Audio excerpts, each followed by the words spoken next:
That promise from then Assistant Attorney General David Caldwell did not come to fruition following a parole hearing earlier today.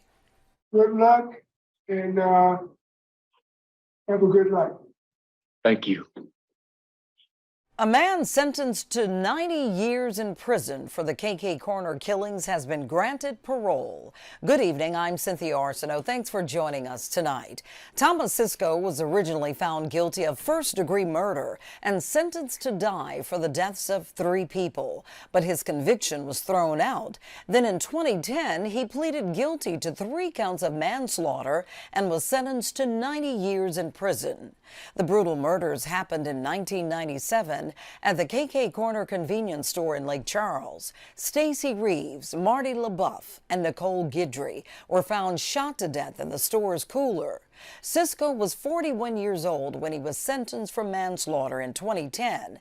At the time, prosecutors said he would not be eligible for parole until he was 104 years old. But instead, he was granted parole today after serving about 24 years in total from the time of his arrest. The Calcasieu District Attorney's Office originally prosecuted the case, but was replaced by the State Attorney General's Office because of a legal technicality. And the Calcasieu DA's office says the State Attorney General's Office did not attend today's parole hearing.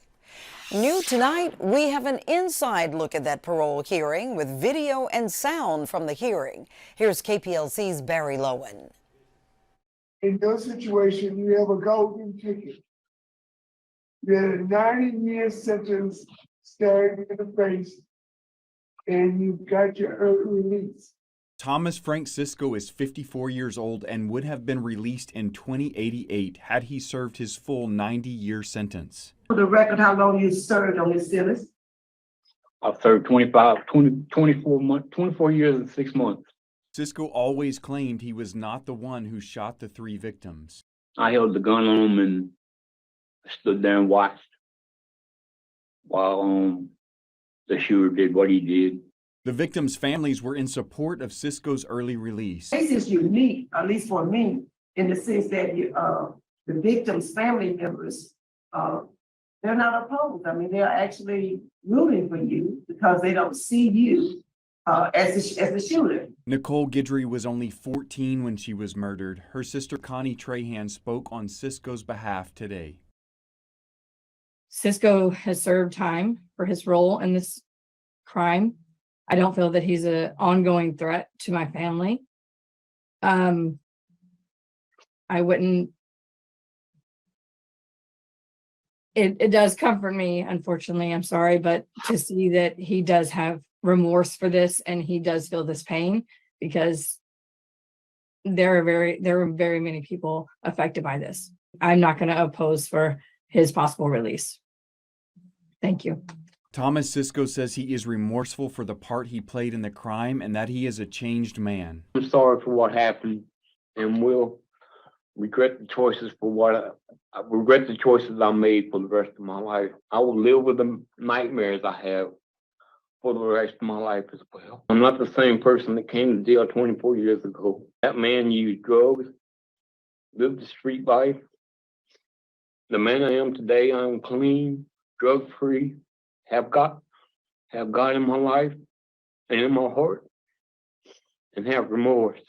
I ask not for them to forget, but to forgive my inability to be a man and give everyone closure. Jane Hogan, Cisco's attorney, requested his release because of the victim's family support and because he was a first-time offender. He expressed support of the victim's family. We would ask for grant Mr. Cisco to Tennessee, also bearing in mind that he is technically a first offender with a low risk of recidivism and a huge support system. Thank you.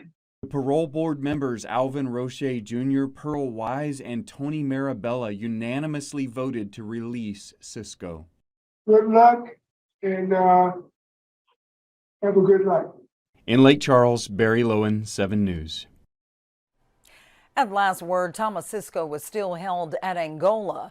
The Calcasieu District Attorney's Office says he could be released within a week. We caught up people killed back in 1997. He says although he doesn't speak for his whole family, he believes the parole board made the right call. I believe that Thomas was under a lot of duress and intimidation, and I believe he was being worked like a puppet on a string to change his story and everything to where all of his testimonies became invalid. But I do not believe the man to be guilty of the murders. I believe him to be a witness to the murders.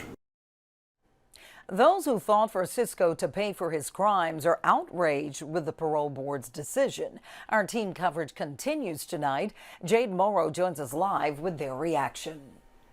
It's a decision many do not agree with. Former Calcasieu District Attorney Rick Bryant says he would have personally objected to Cisco's release had he known about the hearing. But he's the one who told us exactly where the victims were sitting in that freezer and exactly where they were shot and exactly where they were found. So we knew he was in there and we knew he committed that crime, and the jury agreed with us. The parole board's decision to grant parole to Thomas Cisco was met with outrage. Rick Bryant was the Calcasieu District Attorney at the time. He secured a first-degree murder charge for Cisco, who was sentenced to die, before being downgraded to manslaughter charges. And yet the Attorney General's office that had the case refused to go forward prosecuting for the death penalty, and now this Attorney General's office doesn't even show up at the hearing. That leaves the victims and law enforcement and everybody who busted their ass working on this case with this horrible outcome. It is outrageous, and I am disgusted.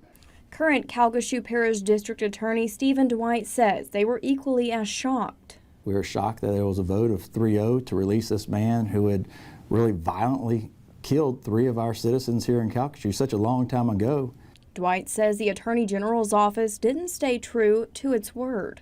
He pled to these 3 murders, and the citizens were assured he would spend the rest of his life in jail, and that didn't happen. And it's unfortunate that that didn't happen. I disagree with what the parole board did. And the Calcasieu DA's office confirms the State Attorney General's office did not attend today's parole hearing. Live in studio, Jade Morrow, 7 News.